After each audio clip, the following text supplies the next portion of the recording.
when we have our on our master template, we suppose that we have more figures here, and we just want to select the ones that are for publication purpose. And we say, okay, this is the wild type, mutant, and knockout, for example. What we wanted to do is to align all these figures and crop them in the same way. So it's always better to put some guides here with the letter M, which is belong to this one here. What we are going to do is to allocate the one of the figures. We need to see which one we are putting in this case, so we need to select it. And with the right button, we put free transformation, and we wanted to leave it straight. Most of the time, I would like to align with the top part of the outer nuclear layer. If you press escape, it goes out, so you need to do it again, so be careful.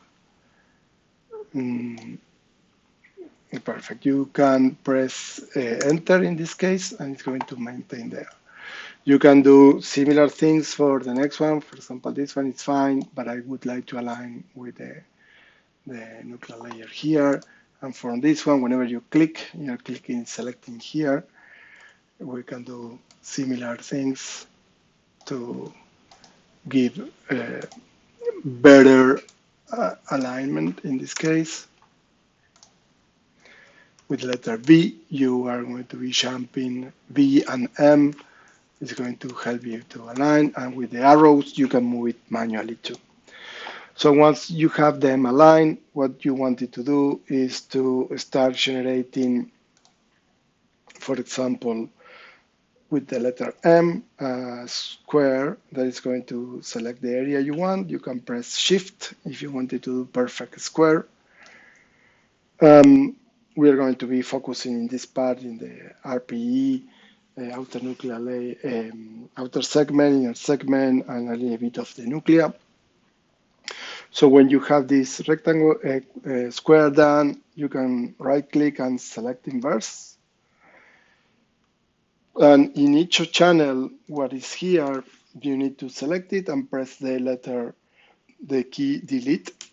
And you're going to start doing the same for each of them. You can see it's getting cropped. So whenever you finish with them all, you can collapse and go to the next one. But before you move, you need to deselect or select inverse again, so you can move the square again to the next position, select the area you wanted to keep, and do select inverse again. Go to the folder, each of the layers that is here, you can crop it.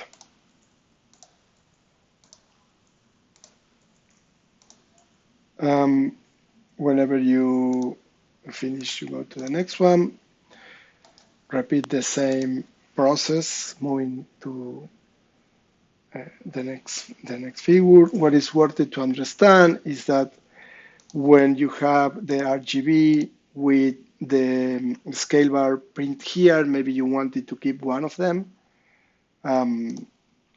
Leave it off and do not delete it. To do this, you need to select inverse, and again, do it for all the layers that you have there.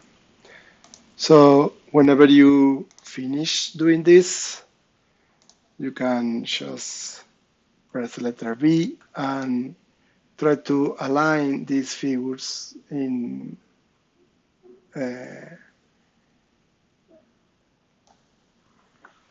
this case, this one is a little bit down there. Try to maintain the same distance between them. Whenever you finish, it's worth it to put the letter C, like crop, and make a smaller figure. We don't want that much. Whenever you can put it on the border, press enter, and now you can save as and keep it in LCW if you want, and that's good enough. You will use this figure later on in Adobe Illustrator.